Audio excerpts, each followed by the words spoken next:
साहब ये आप फरमाइएगा, ये जो अभी इस वक्त सिचुएशन बनी हुई है, ये मिलिट्री कोर्ट की बात हो रही है, आपकी अपनी टेक इस पर क्या है? ये जो लोग हैं, आज भी काबीना का इजलास हुआ, कौमी सलामती कमेटी के जो थे उनकी तो तौसीक कर दी गई है, लेकिन हुकूमत को अब लगता है कि अब आगे जाने का रास्ता मिलिट्री कोर्ट्स ही हैं, और अगर मिलिट्री कोर्ट्स ही हैं तो क्यों हुकूमत समझती है कि सिर्फ यही रास्ता हो सकता है? देखिए, ये फैसला कोई हुकूमत का नहीं है, वफाकी हुकूमत ये फैसले नहीं कर रही। ये तो लॉ एंड ऑर्डर के इश्यूज, प्रोविंशियल मैटर्स हैं मेजॉरिटी में तो। और दूसरा ये है कि हर कानून जो पाकिस्तान के आइन के तहत बना है, पाकिस्तान के मास्टर लॉ के तहत बना है, जो किसी तरह का जुर्म है, कोई एटीए में आएगा, कोई सीआरपीसी में आएगा, जहां जहां कोई फाल करता है, इसका फैसला तो कानून नाफिज करने वाले इदारे या मुतालिका फोरम करेंगे। फेडरल गवर्नमेंट तो उसका फैसला नहीं करेगी कि इस बंदे पे कौन से एक्ट के तहत फैसला कानून लगेगा। जो उसके जुर्म की नौयत होगी उसके मुताबिक उसका ट्रायल हो जाएगा। अच्छा, लेकिन आमतौर पे तासुर ये है कि मिलिट्री कोर्ट्स बहुत ही गैर मामूली हालात के अंदर जो है वो उनका क्या अमल में आता है, या वो इन मामलात को जो है वो देखती हैं। तो आपको लगता है कि ये इतने ही गैर मामूली वाकयात है?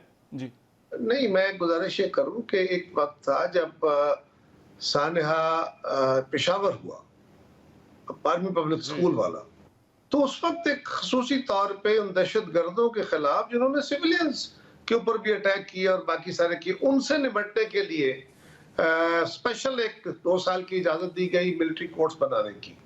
आर्मी एक्ट तो एक रेगुलर एक्ट है, एक रेगुलर कानून है, उसकी अपनी जो जवाज मौजूद है, जो उसके दायरे में आएंगे वही लोग उसके अंदर ट्रायल हो सकते हैं।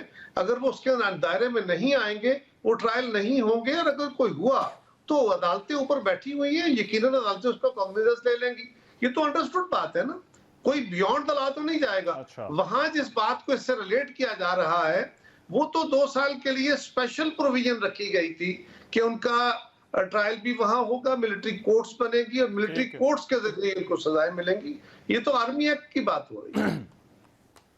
और ये एक और मुतालबा जो तहरीक इंसाफ और इमरान खान की तरफ से किया जा रहा है कि जुडिशियल इंक्वायरी करवा लें, तो इसका कोई जवाब है आपकी नजर में, या ये हो सकता है? देखिए, जुडिशियल इंक्वायरियां बिल्कुल होती रही है और आइंदा भी होंगी। अगर किसी मामले में कोई एम्बिग्विटी होगी तो बिल्कुल, लेकिन इस मामले में तो मैं समझता हूं कि पीटीआई की पोजीशन ये नहीं है कि उनके मुतालबे को वजन दिया जा सके, इसलिए कि जो इंसाइटमेंट थी उसमें इनके एमएनएज, इनके साबिक वज़रा वो बाकायदा मौके पे मौजूद और लोगों को इंसाइट कर रहे थे, वो डंडे उठाए हुए थे। और जो लाहौर में हुआ ये पहले दिन नहीं हुआ, ये बाकायदा इससे पहले जब खान साहब के घर पे उनको गिरफ्तार करने के लिए रेड हुआ था, उसके बाद भी लाहौर में जिनाह हाउस के ऊपर लोग गए थे। हमला नहीं हो सका लेकिन लोग गए थे। सो ये पहले से तैयारी थी। वही जमान पार्क में बोली जा रही है, वही लिबर्टी चौक में बोली जा रही है कि फलां जगह चलो, तो ये तो लोग तैयार थे। इसी तरह आप देखिए ना, रास्ते में आप जानते हैं, आप लाहौर में, जो लाहौर में जो जिनाह हाउस है वो वहां तक जाते हुए रास्ते में कोर कमांड अपने जो रेंजर्स के डीजी का घर आता है, वहां तो किसी ने को नारा नहीं मारा, हालांकि रेंजर्स ने गिरफ्तार किया था ना खान साहब को। तो इसी तरह बाकी मुल्क के अंदर, और अगर हम इसको और थोड़ा सा पीछे ले जाएं तो खान साहब अपने मुख्तलिफ मीटिंग्स के अंदर अपने कारकुनों को एड्रेस करते हुए, मीडिया और सोशल मीडिया के एक्टिविस्ट की मीटिंग के अंदर और पार्टी के जलसों के अंदर बाकायदा लोगों को ये इंसाइट करते रहे, ट्रेंड करते रहे और उनसे हलफ लेते रहे कि अगर ऐसा हुआ तो बाहर निकलना होगा। मैं गिरफ्तार हुआ तो जिस तरह तुर्की में लोग निकले हैं आप भी निकलेंगे, और इस मुल्क को हकीकी आजादी के लिए जंग करनी है। जहाद है, किसके खिलाफ जहाद है, किसके खिलाफ जंग है, तुर्की में क्या मिसालें हैं, ये सारी को आपसे छुपी हुई बातें। और जो वो अटैक कर रहे थे जिस तरह इदारों पे, वो भी इंसाइटमेंट बड़ी वाज़ेह थी। लेकिन मैं फिर कहूंगा कि ये फैसला लॉ एनफोर्समेंट वाले करेंगे कि कौन सा बंदा जिसके लिए फलां कानून लगता है कानून वही है जो इस ठीक मुल्क है। के आइन के तहत बने हुए हैं।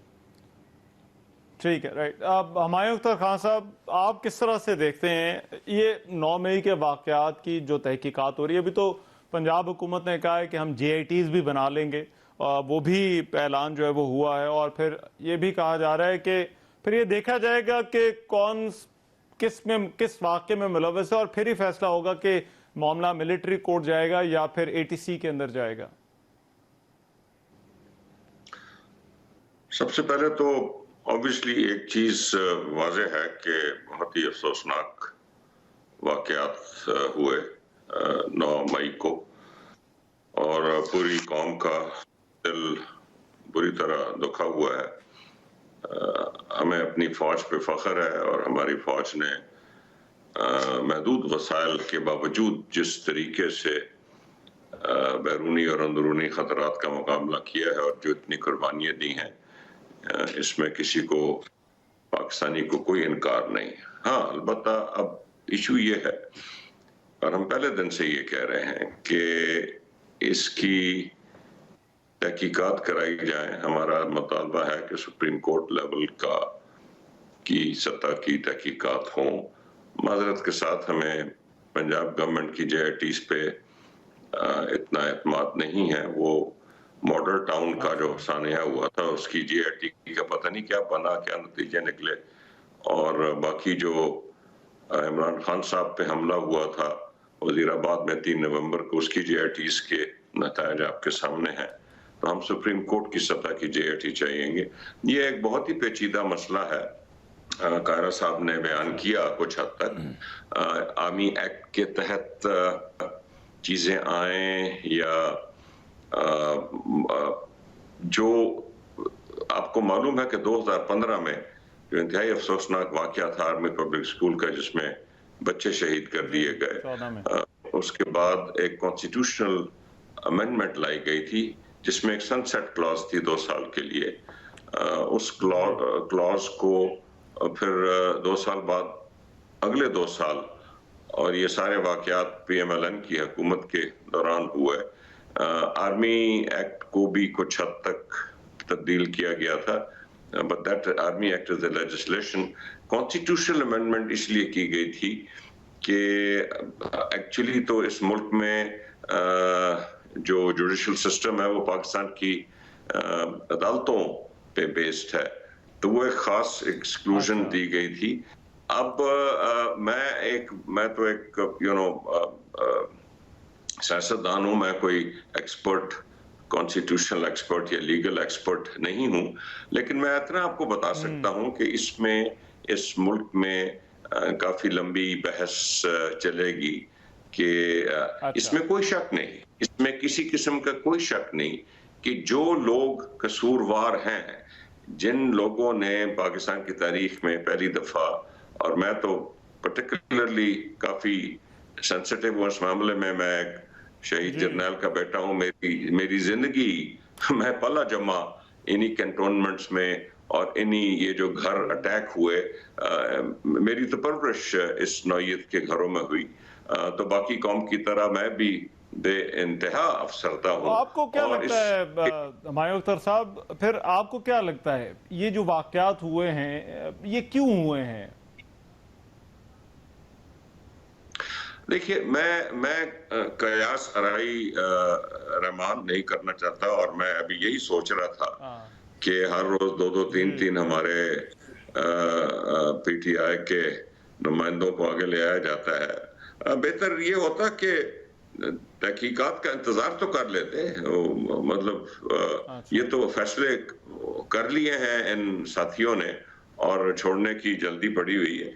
कम से कम सारी दुनिया का असूल ये है कि इल्जाम और वीडियोस और ऑडियोज, और आजकल तो मॉडर्न जमाना है जी, नादरा हमारा बड़ा एक हाईटेक इंस्टीट्यूशन है, आजकल हम पता चला लेते हैं, तो तहकीकात का इंतजार कर लें तो बेहतर होता है। लेकिन बहरहाल उन लोगों का फैसला है,